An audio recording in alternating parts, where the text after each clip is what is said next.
Hi everybody, I hope you're well. Welcome to this week's Coffee with Hila. I've got a new phone thanks to my lovely niece. It's a Samsung. It's her old Samsung. It's got a space for a memory card, so I should be able to record proper videos. I'm going to tell you today about the detainee camps in Cyprus. These were camps that the British made for the Jews who survived the Holocaust, or Jews who escaped Arab countries and came to Israel during the British Mandate.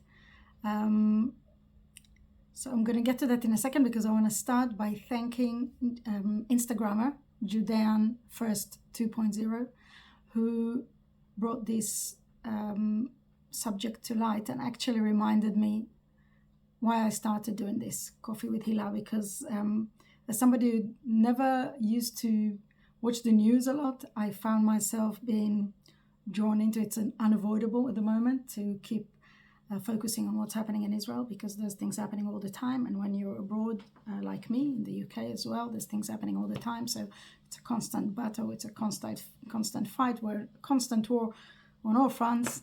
So it's difficult to stay away from news, but my aim wasn't to talk about news. So I'm going back to that. So I want to thank Judean Art, because she raised that issue, because her grandfather was held in those camps in Cyprus, and two of my uncles were.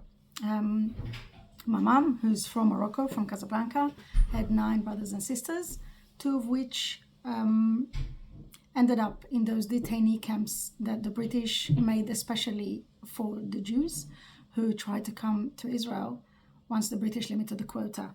Now, the British limited the quota in something that was called the White Book. It was the 3rd version of the White Book that they made in 1939, and they decided to limit the immigration to Israel, Jews immigration back home, to 70,000 in 5 years, 70 to 75,000 within 5 years' time, starting with 20,000 immediately, and the rest in batches of 10,000 each time. It was incredibly hard to get a certificate to be allowed to emigrate to Israel, or to come home to Israel.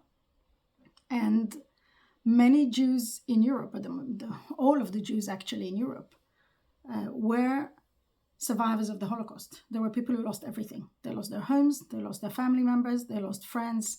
Many of them were like an individual from a family who survived, or a couple of individuals from a family that have survived and had nothing. They had nowhere to go. They had no money, they had no belongings, they had no house, they had no family.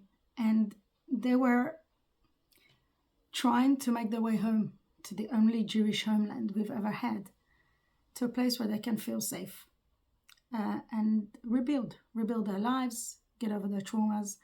And the same with Jews who had to leave the Arab countries. They've done it slower. Some of them were persecuted more harshly, like in Iraq, but in Morocco it wasn't that bad at the time, although the Nazis did arrive to Morocco. But they arrived to a certain area, so not everybody's been affected. But so there was a lot of boats coming into Israel during the time of the British Mandate, delivering Jews who wanted to come back home. And there were Jews in Israel then as well. If anybody's watching this who is not aware of the history of Israel, there were Jews in Israel all along. There were Jews in Israel who have never left despite persecution and murders and what else. But the Jews who weren't there, who wanted to come home, so the British made a quota and they put Israel under siege. There was army vessels all along the coast of Israel trying to prevent any entries of what the British deemed illegal. So any immigrant above, or any Jew who wanted to come back home to Israel over that quota, who did not have a certificate, was classed as an illegal immigrant. Originally they have been detained, I think, on the actual boats, or they've been held in some detention place in Israel. But after a while the British made detention camps in Cyprus, which were like prisons. They were in tin sheds or tents with very poor hygiene conditions, food, care. It was like prison, like any other prison. And the Jews who were there had to wait for the certificate to arrive. could have taken God knows how long. I was trying to get that information from my mom. My uncles sadly passed away already, and also their good friend David Raviv, who was one of them, who came with them. He was in school with them, and he came with them on that boat. I haven't yet got hold of him.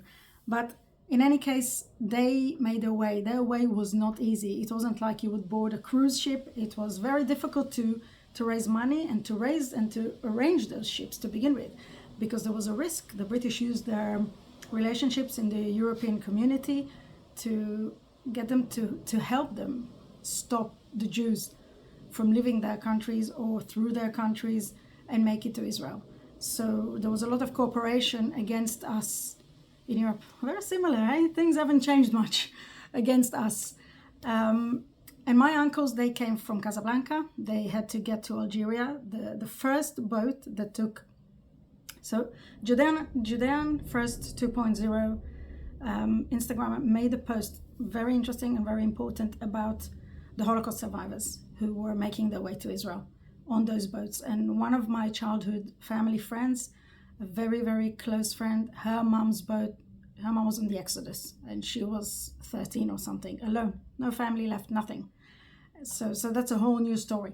But I wanted to tell you the story of the first boat that came from North Africa with African Jews. And my uncles were on it. Two of my uncles were on it, Yaakov and Israel, and they came with a close friend. They had to get to Algeria in order to board that boat, and the boat was in the sea, and they were taken to the boat in little boats, in smaller boats, and all had to be undercover so that they won't be noticed. But of course the French were informed by the British to be on the lookout, and they found out, and they caught 250 passengers who were making their way. They caught them and arrested them before they had a chance to board the boat. So when they left on the 11th of May 1947. There were 399 passengers on that little boat called Yehuda Halevi. Yehuda Halevi was a very famous philosopher and poet.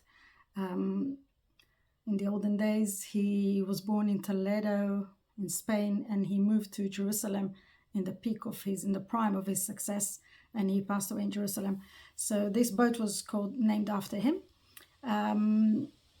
So they had to make their way by train to Algeria and board the boat. The boat left on the 11th of May 1947 and made its way to Israel. They stopped in Palermo in Italy to get some coal, and the people on board were the captain, and everybody was Jewish, Israeli, and some of the crew members were Spanish. It was very dangerous for people to agree to become crew members and be paid for those things, because it posed a risk, because the British would stop you. There was always a chance you'll be stopped, you'll be caught. The British used violence. I'll tell you soon how they got onto the boat, this specific boat. So it was a risk. It posed a risk, but there was team of Spanish crew members on board of that boat. And during the journey, sadly, one of the girls, a little girl, got ill and died on the way to Israel. And around the 31st of May, they made it close to the shores of Israel. And the British mandate sent its battleships, 5 battleships, to the middle of the ocean to confront that boat. They surrounded that little immigrant's boat. I'll put some photos on my Instagram, and you can see things if you look in YouTube. It's mainly in Hebrew, but if you look on YouTube for Yehuda Halevi boat, Sfinat Ma'apilim, you will see the boat, how small it was. And I will also put some photos of the actual battle with the British.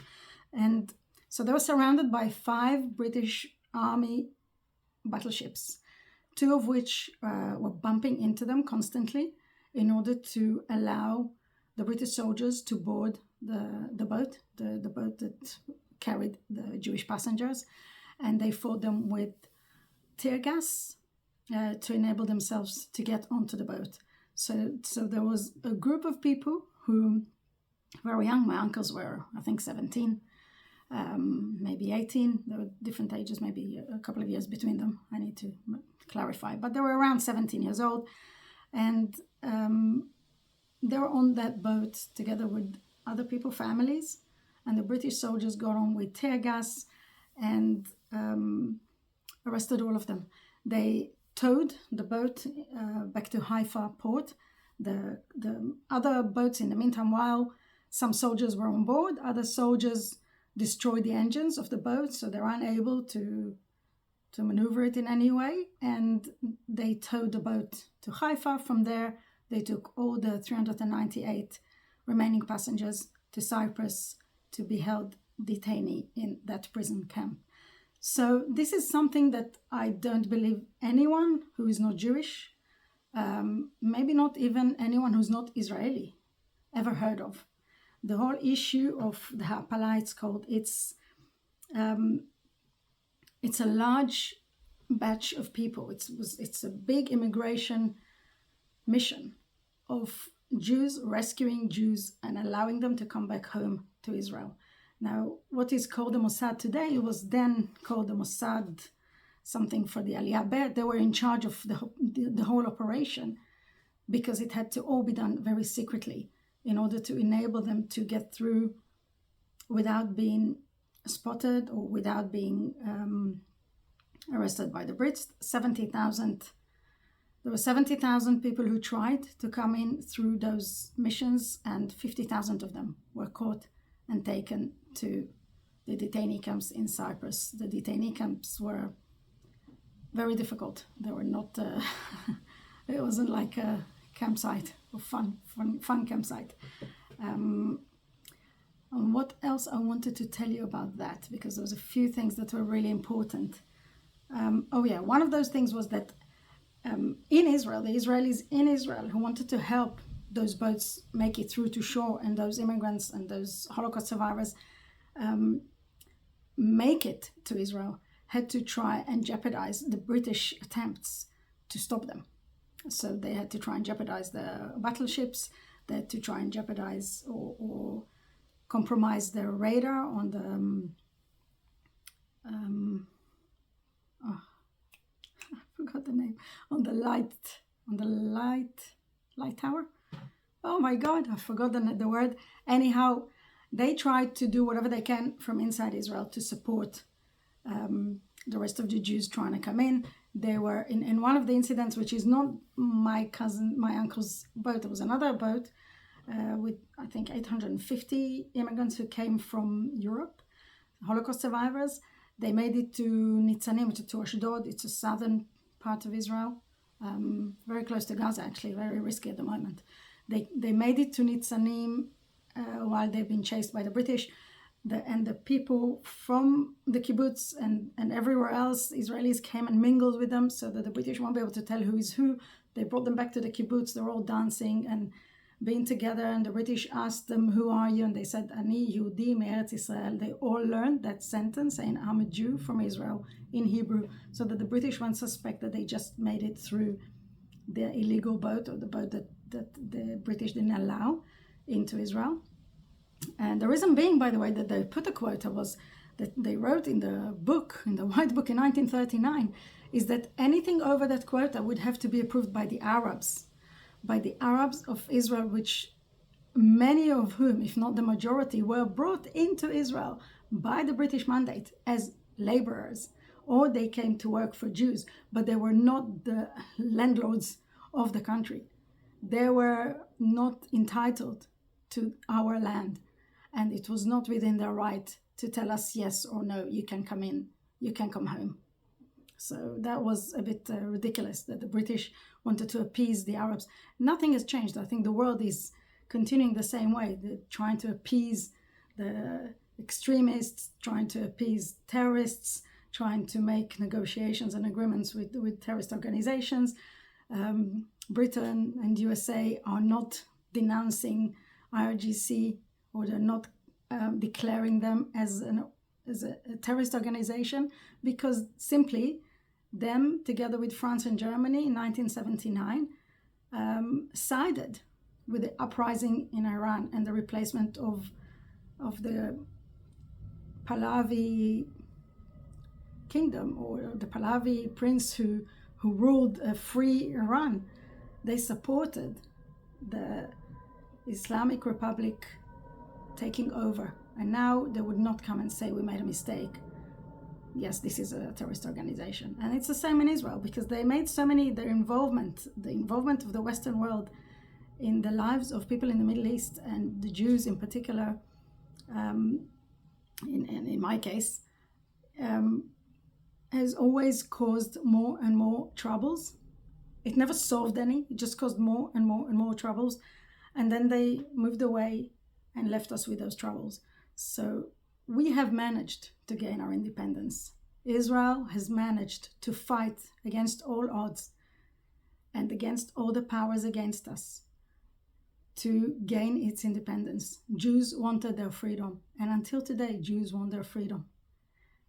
Jews in Israel and Jews abroad. But in Israel, I had this discussion about Zionism with friends this week. I was going to make my video on that. I changed it last minute. I will get to it in another time. But Zionism was something that was relevant before we got our independence. And now that we're independent, there's no question whether we're entitled to our homeland. We have a homeland. This is our homeland. It's been our homeland all along. And we gained our freedom through bloodshed, pain, wars, oppressions, and controls by Westerners, as well as by Arab countries around us and terrorist organizations. And we're not going anywhere. I always end up with this. We're not going anywhere. Israel is going to stay there. We're going to be strong. We're going to get through. And we're going to keep on allowing our love to rebuild and heal all the pain that was caused on the 7th of October and before. And now, and the war, and the bombs, and the killings, and the hostages that are still held in Gaza. Wow, it's will be written about in history books. I wish you all well, keep safe, and I'll see you again next time. Much love.